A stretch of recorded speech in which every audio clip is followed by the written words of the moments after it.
গাড়িগুলো নষ্ট হয়, এদিক দিয়ে অ্যাম্বুলেন্সগুলো একদমই যায় না, অ্যাম্বুলেন্সের রুগী থাকে, বিশেষ করে রুগী এক অ্যাম্বুলেন্স চালারে জিজ্ঞেস করলাম যে এদিক দিয়ে কেন যাও না, বললো যে ভাই পাবলিকে তো রুগীর চিন্তা করে, আমি আমার গাড়ির চিন্তা করি, গাড়ি শেষ হয়ে যাবে।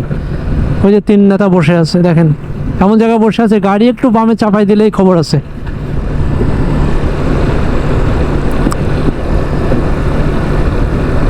না, রাস্তাগুলো খুব বাজে করছে, ঠিকঠাক করার কোনো তড়িৎ গতিই দেখতেছি না।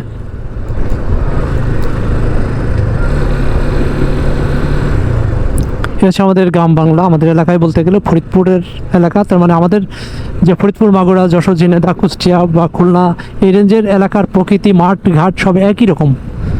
দেখেন এখন একটু ডুবা, এই ডুবা থেকে মাছ পাওয়া যাবে, আর কিছুদিন পর ডুবার পানি শেষা হবে, তখন দেখবে যে মাছ ধরবে, টাকি, শোল, পুঁটি, জিএল মাছ, খয়রা মাছ, এই টাইপসের মানে দেশি যে মাছ, বিলের যে মাছগুলো সেই মাছগুলো থাকে সাধারণত।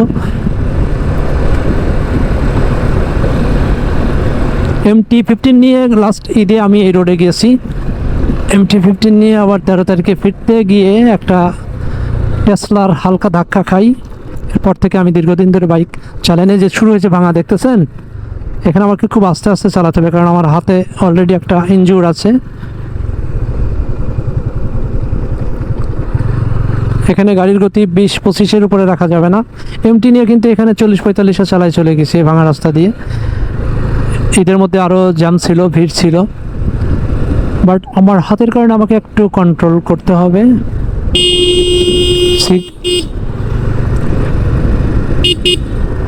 এই যে এইগুলো সিনে রাখবেন সব।